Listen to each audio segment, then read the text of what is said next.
I'm going to be talking about real estate investing, and I want to share some very simple um, steps that I take if I'm trying to assess or review, do a due diligence on a real estate proposal. Now, I learned something from one of my, or rather two of my real estate um, mentors, people who have achieved the level of success that I aspire to achieve, but also people who have been really generous in their time and have shared their knowledge. Now, everything I know today, I have learned from other people. I consider myself to be simply a reflection of the greatness in other people because I've stood on the shoulders of other people. I've been able to use time leverage to learn much more than I should know by now. And that is simply because people have been generous to document and share and pass on their ideas. And that's what I want to do in the next few minutes with you. Now, real estate is an area that I have a passion for. Depending on where you are in the world, you might call that property investing. I prefer the name real estate simply because of the word real. I think it's real because you can touch, you can feel. But I'm also very aware that real estate covers various other niche areas. So whilst property investment primarily deal with properties and land, real estate goes beyond that. It deals with not just properties and land. It also deals with the availability of space even below sea level. It also deals with what's above ground, which is just air. You know, in certain parts of the world, New York, for example, you can actually sell what's called air rights. So, for example, if you had a building like that, and next to the building is a new construction, and let's assume in this section you have a beautiful view of a beautiful part of the city.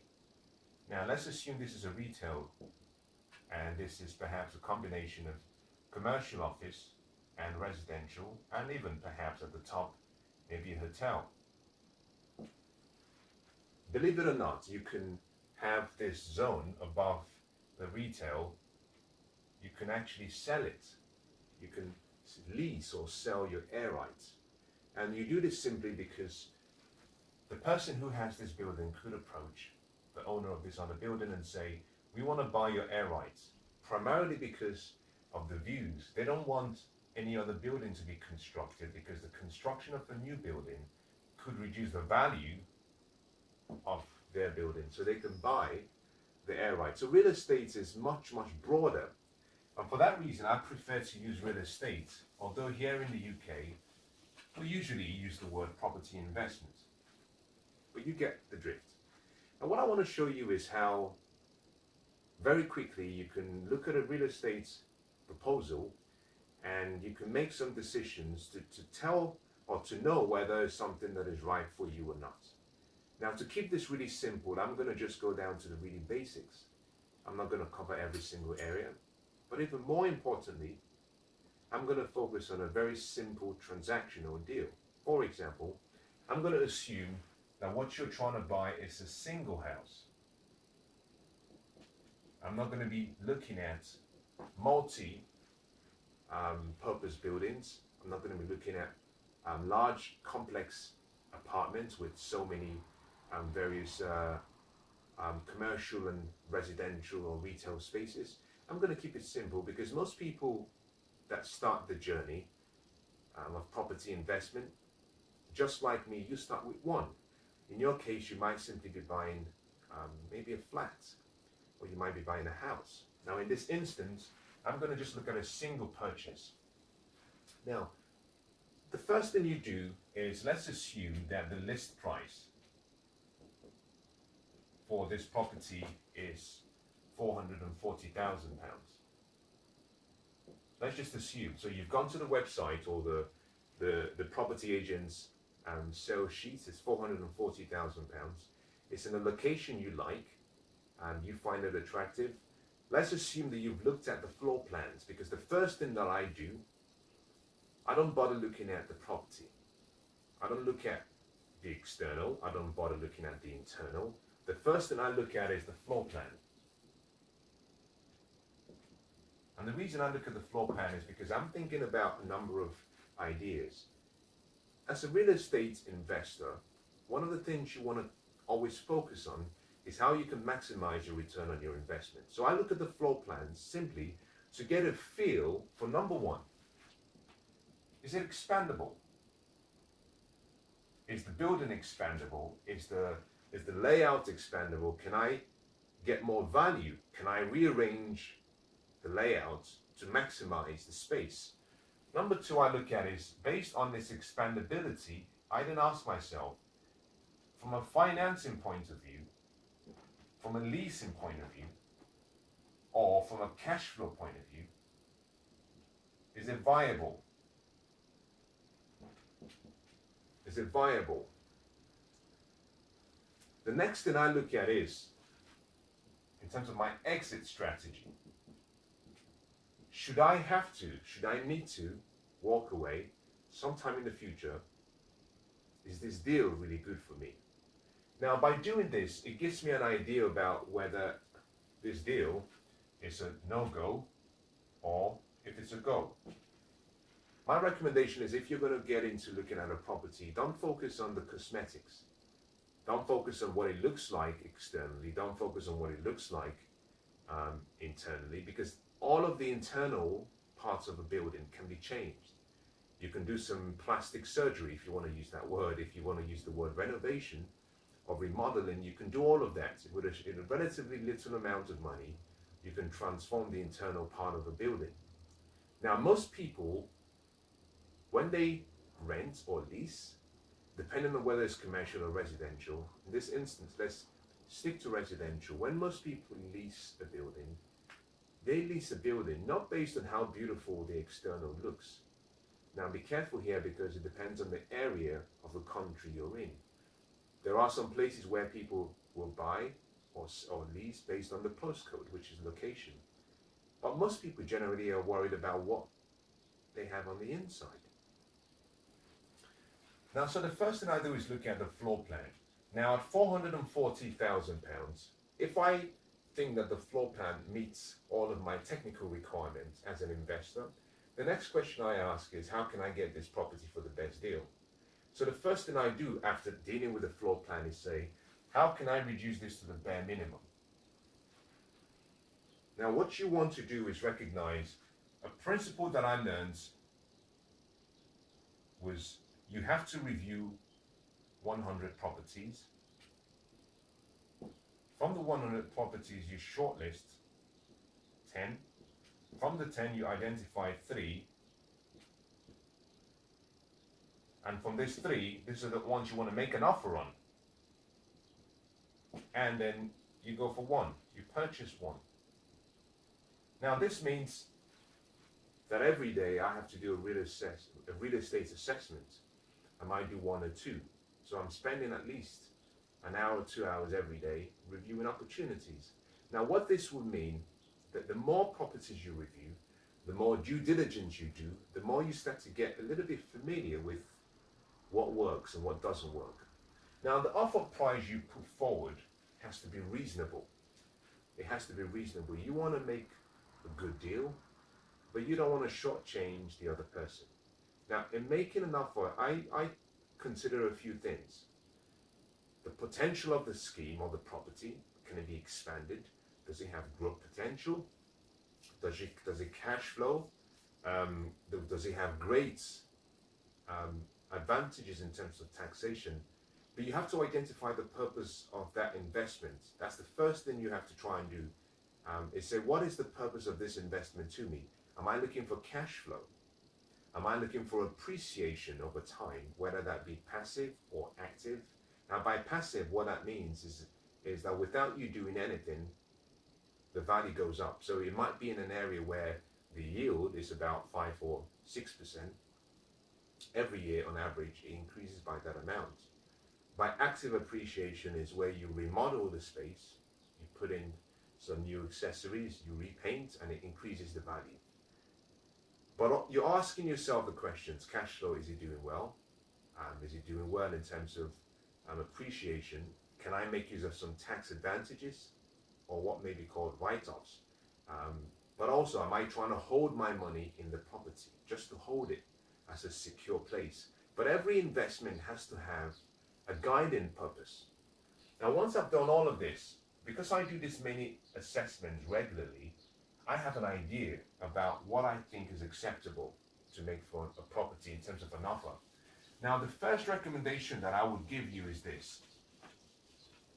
If you want to make a reasonable offer and you're not really familiar with doing reviews or due diligence analysis, then look around and shop around and see what properties of this type perhaps sold for recently. You might even go as far as a year before.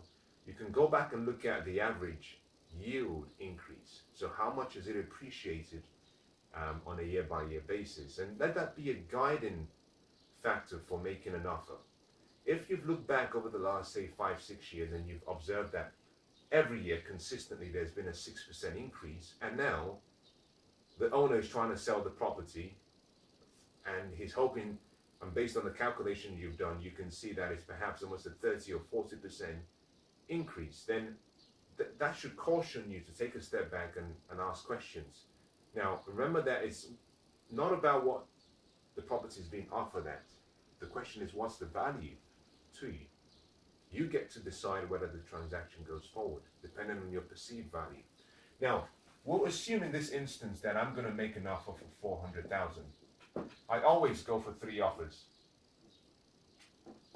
3 offers. Now, the first offer, you might look at this and say, okay, well, 10% off. If you offer 10% off, you'll be taking out 44,000. Will go off. That is too high, because one of the things you've got to ask yourself is, if the building's in a relatively good state, and by that I mean the windows, the doors, the floor, everything is in a good state, then it means you don't have to spend much money doing any remodeling. If on the other hand it's in a really poor state, then you've got to factor all of those in. Now, you might also go down and say, okay, I'm going to make a 5% reduction in the offer, meaning you take away 22,000. Finally, you might even go down as 3%. But let there be a method. There has to be a method to this madness. Don't just pull out numbers. And I'll show you how later on, how you can start getting skilled in applying a method to your madness in how you, or what you offer as a purchase price. For this, let's assume it's £400,000 that you offer and you believe it will be accepted. Now, you don't know yet because you haven't made the offer. What you want to do is now do some assessments and see whether the deal works for you. This is the most important part, and the most, in my opinion, the most fun part of this entire process, because what you're doing is you're playing numbers. You're playing numbers with it, like a numbers game, and you're trying to see if you can make this deal viable. Never make an investment based on emotions. Never make an investment based on possibilities, opinions. Always sit down, apply good wisdom, financial education, financial wisdom, make your decisions. You see, investing is an intellectual sport. It's not something that you just go based on your gut. You can't purchase a property and say, I think it's going to cash flow. I think it's going to appreciate. You got to sit down and do the assessment. You see, because how you handle small opportunities is exactly how you're going to handle big opportunities. So get really good at the small. Now, if you, first thing I do is I say, okay, well, to make this deal work, the next most important thing is financing. If this is a property whereby it's an investment, it's not a home, I'm looking for debt financing. Can I use other people's money to get this deal? Can I use my bank's money? Now, the wealthy get wealthier because they use debt, but they use what's called investment debt. And investment debt is debt you get into to acquire assets, and these assets appreciate in value, and they pay an income every month. That's how the wealthy get wealthier. They understand debts and they understand taxes. Combine both with good wisdom, financial wisdom, and the sky is going to be your limit. Now, the first thing I ask myself is, can I use debt? If the answer is yes, I want to use as much debt as I can, because if I use as much debt as I can, I keep my own equity to myself. The bank takes a lot of the risk. I retain control. I can find tenants that can pay for the expenses, still pay me a profit, but the bank takes on all the risk. I get all the benefits. So I would look for how much I can maximize debt. Now let's assume for this instant that there is a 25-75 arrangement with the bank, where the bank will give you 75% of the value and you will be expected to come up with 25. Now 25%, what you're looking at here is 100,000. That's your deposit. The bank will give you 300,000. So the first thing we have here is what we call D1. I'm going to make this quite easier to follow. I'll clean up all this out and we start again. So the first thing we've identified is something called D1, which is 100,000. That's your deposit. That's what you need. Now, the next question you ask yourself is, what else am I going to have as costs for a developer? What are the other developer costs? Very easy.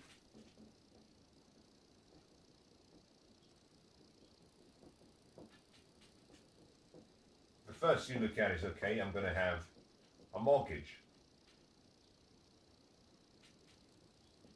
broker. And in my opinion, normally you allow a fee to cover a mortgage broker and the application fee for the mortgage. In this instance, you might go as far as saying, okay, make an allowance of 2% of the value of the property, sometimes 1.5%, it varies. But this is what you set aside to cover a mortgage broker, but also cover the cost of the application for the mortgage. In some instances, depending on who you're going with, there could be in the UK, there could be a fee of 1,500 for the mortgage application, depending on the one you go for, 1,000. And then the mortgage broker would also have a fee for their work. And you can go for 2%. Now, this is just an assessment at this stage, because there are various payments you might have to make. Now, 1.5% is usually okay, but I like to just make sure that I'm not under preparing for what I want to do. Now, 2% for property at 400,000 means you allow for £8,000. £8,000. That is high, yes. But just stay with me. Keep that as the money on the side to deal with all costs. The next thing you have is a solicitor. You make an allowance of roughly about 2,500 for a solicitor. The next thing you have is what we call a searcher's fee, where the solicitor does a number of searches and tries to inquire about what's going on around the area to make sure that there is nothing that affects your property, perhaps the construction of a new shopping mall down the road, maybe a lien on your building. For this, we'll make an allowance of about £1,000. Now with this gives you an idea about what you need to begin the journey. But it doesn't stop there, because there's something in the UK called stamp duty, which is really taxes. Now I'm going to just move away from this very quickly, because you've got to know what the stamp duty is. Now,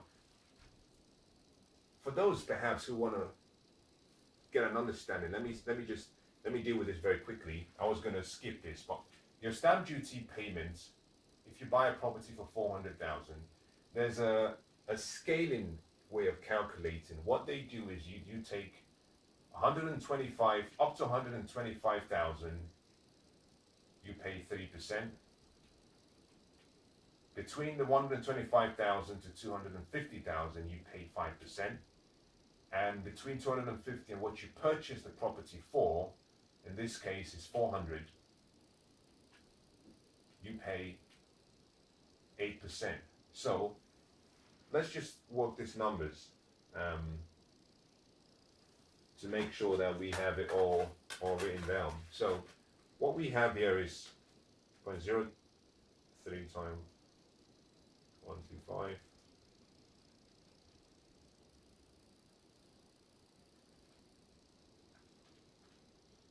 So this is 3.75 thousand.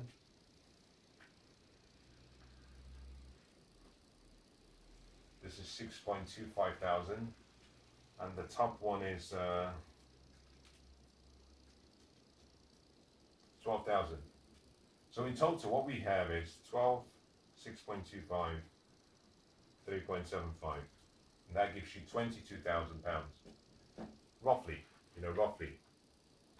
Now, the key thing to remember in all of these videos is simply the whole point is for you to get an idea about the whole process. We'll make mistakes along the way once we're doing numeric calculations, but that's not the focus. I'm not here to impress you with numbers. I'm here to inform you and educate you, and that's all I care about. So keep your focus. Some people are studying the roots of a tree, and some other people are enjoying the fruits that the tree bears. You've only got to decide which of the two you want. So 22,000 we put here. This means that we have 30,000 plus 3.5, so 33,500 pounds. Now this becomes D2. Does that make sense? D2. So this is the next, developer's cost you're going to need to get the deal moving. Before the deal is completed, before the contracts are exchanged, you're going to have to spend all of this £33,000 and your deposits. The next thing we look at is we say, fine, okay, what else are we going to spend money on? What else should we consider? Now, you have D1 and you have D2, but it's not enough. It's not enough. You've got to look beyond the present. Now, the next thing I always ask myself is it expandable? Now, if the answer is yes, I want to find out, okay, if it's expandable, what is my cost whilst I try and make it better? Do I need to remodel? Now, the easiest thing I usually do is say, okay, let's assume I purchase this property and I have to do some remodeling. How much allowance do I set aside for remodeling? And I tend to use 6 months, and I'll explain why. 6 months is the time for marketing the property after it's completed, putting it back on the market to find someone who would take it, but also allows for some time for you to actually do some remodeling.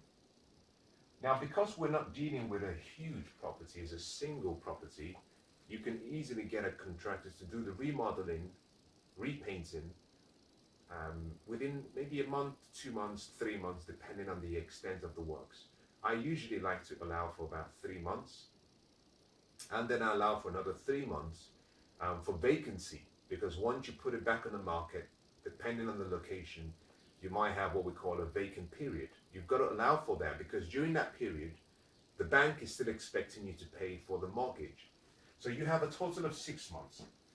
What you do is you ask yourself, if I was to borrow £300,000 from the bank for a property worth £400,000, what would be my mortgage during that period? Now, typically for something of this region, you're looking at about 1,100,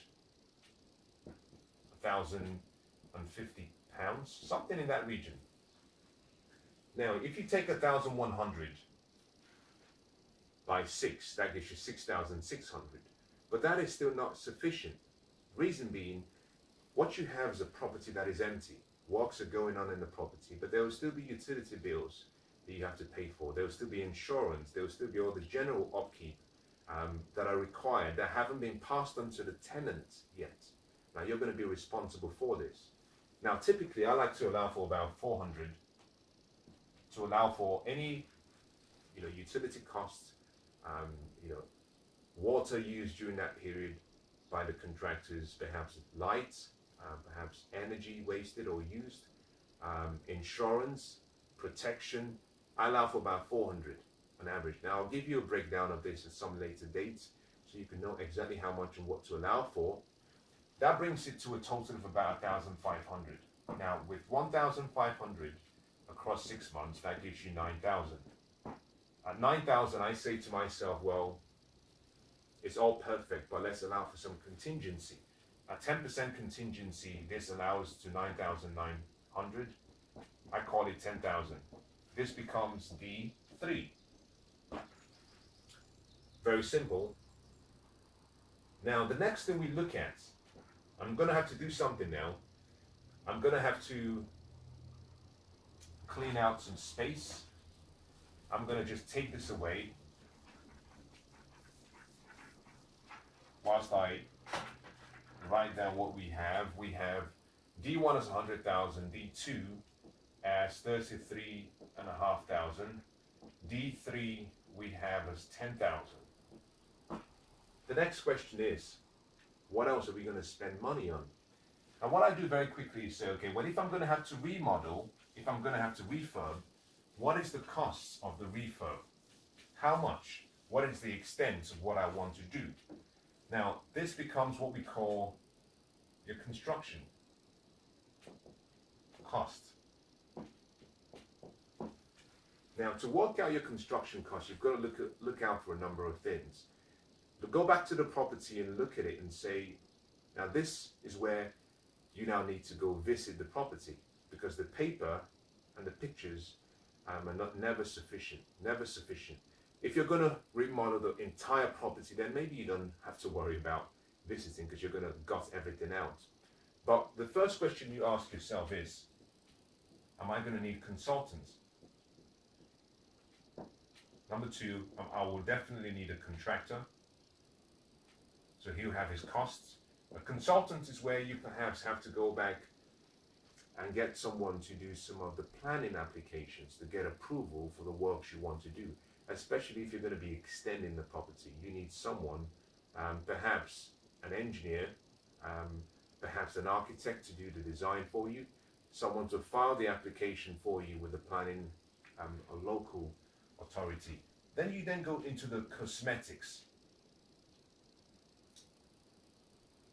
And by cosmetics, this is just a word I'm using to refer to the things you want to change inside. Are you putting in a new bathroom, new kitchen, new flooring, new ceiling, new windows? You go through all of the list and ask yourself, what am I changing? Now, once you've done all of this, you come out with a total figure of X amount. Now, my recommendation to you is this. Always allow for a contingency of 10% as a minimum, because things will change. You know, when we're budgeting, in most cases, because we're analyzing very early and we don't have a contractor on board, we tend to be conservative, which is not good.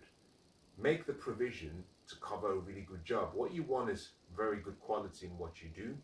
Allow for 10% at the end. Now, when you've started the project, you have to reverse this. You now go back to the contractor and say, listen, I'm going to give you this project. This is when you're interviewing a contractor. I'm going to give you this project and I have more in the pipeline to come. However, I'm going to need you to do this at a very cost-effective price.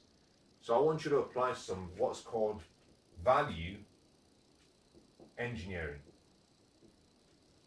And this value engineering's purpose is to keep the quality the same, but find a cheaper way to do it. Now, most people, and if you're not careful with contractors, what they think is that they can get it done for cheaper. So they go for cheaper alternatives and cheaper products. What you want is the same quality or better, but you want it at a cheaper price, meaning you just expect them to negotiate with their trade contractors and other people, suppliers, and make sure that they pass on. In this instance, perhaps, if you've said, I'm going to give you this, not even including the 10% contingency, because that 10% is for you, not for the contractor. You say the total amount for the construction, I'm going to give it to you at 10% less. So I expect you, with all of your subcontractors, to do it for 10% less. And every good contractor will find a way to pass that on to their subcontractors. Now let's assume at the end that you came out with 40,000. We call that D4. You see, what we have here now is we've got to a point where we have an idea about the total cost of the works. Now, it doesn't end there, because the first thing you want to do is find out the total developer's cost.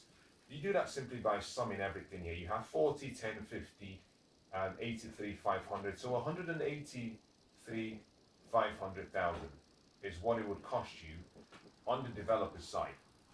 But in addition to this, we'll call this D5. In addition to this, you have L1, which is your loan, which is 300,000. So in total, you're going to be spending 483,000.